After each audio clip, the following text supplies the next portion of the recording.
Kcal News Mornings. Rise and shine. Good morning to you. It is Monday, July 15th. Thanks for joining us on Kcal News at 5 a.m. I'm Chris Holmstrom. And I'm Colleen Estrinos, and here are some of the major headlines we're following. Reaction and caution growing after an assassination attempt on former President Trump. We're live with new details on the investigation and also the search for a motive. Also, taking a live look from Milwaukee, where the Republican National Convention is just hours away from beginning.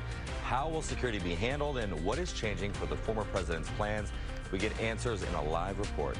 And taking a live look outside right now, it was a cooler weekend across Southern California, but hotter temperatures are creeping up in the forecast. We're tracking those conditions for your work week, and Amber Lee has the answer for that. That looks a little foggy to me. Or was it just that it was dark? No, it's foggy. Okay. Yeah, you know, we have our microclimate forecast because near the coast we still have the low clouds and fog, but inland, you know, it's another story. We had a beautiful weekend, though. Yeah. Yes, beautiful Absolutely weekend. stunning. It started to get a little bit muggy, though, yesterday. I'm not sure if you guys felt it. I never notice it. I really don't. You're I feel like it's lucky. muggier in the studio than it is out there, but I guess women probably notice it more. Hair, big hair. Oh, well, yeah, Yeah, you can just judge the You can mugginess just by feel feeling it. The air, I feel like, The we're just bigger a the little hair. thicker. The bigger the hair. There you go. The bigger the hair. But yeah, so we're definitely feeling that. And then we did see those isolated thunderstorms and showers early on yesterday morning. So we could see much more of that activity again, especially over the mountains in our desert communities. But here's a look at our downtown LA camera. So yes, Kalina's right. We do have low clouds and fog right now that have spread inland, just kind of like what we saw yesterday. So the marine layer is working hard to keep the coast a little bit cooler. And then as you head inland, we're still dealing with those temperatures actually are cooling down compared to this time last week. So here's a quick look at the next few hours for downtown LA. By the time we head into the 9 a.m. hour, that's when the 70s start to reappear. The radar right now is pretty quiet, but we're starting to see a little bit more of that activity from that monsoonal moisture coming in to areas like the Coachella Valley. And then temperatures overall today are a mix of 70s, 80s, 90s with a few 100s over the Antelope Valley. I will have more details on how long this cooling trend is going to last. Back to you.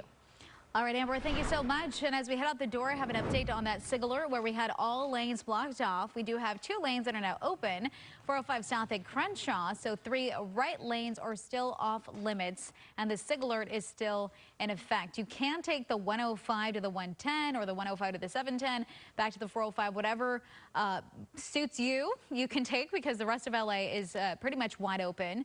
Orange County, very quiet. Here's a look at the Inland Empire. 91 looks clear, but we still have this overturned Big Rig. Northbound 15 before Bear Valley Road. 2 left lanes are blocked. The northbound traffic there at about 48 minutes, and southbound now loading up to 36 minutes. That's between Bear Valley to the 215. So either way, give yourself an extra 30 minutes as you head out the door to make sure you get to wherever you're going on time.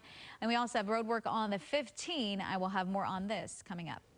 We got an update on developing news. Former LA County Sheriff Lee Baca has been found after an intensive search. The 82-year-old who suffers from Alzheimer's had wandered away from his San Marino home yesterday afternoon.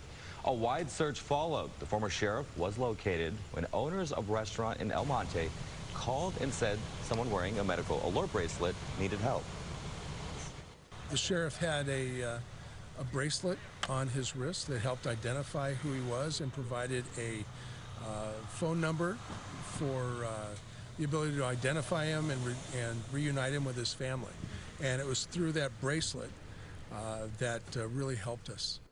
Yeah, those bracelets help so many people. Baca has been reunited with his family and has no injuries. We're learning more this morning about the man who pulled the trigger in an attempt to kill former President Trump. And on the heels of that shooting, the Republican National Convention that will nominate Trump for president begins today. Let's get to Kcal News reporter Tina Patel joining us live now with the latest on this story. Tina. Well, unfortunately, there is still a lot that we don't know this morning, including how the shooter was able to get so close to the former president, how there could have been such a gap in security. But the big question remains why this gunman opened fire.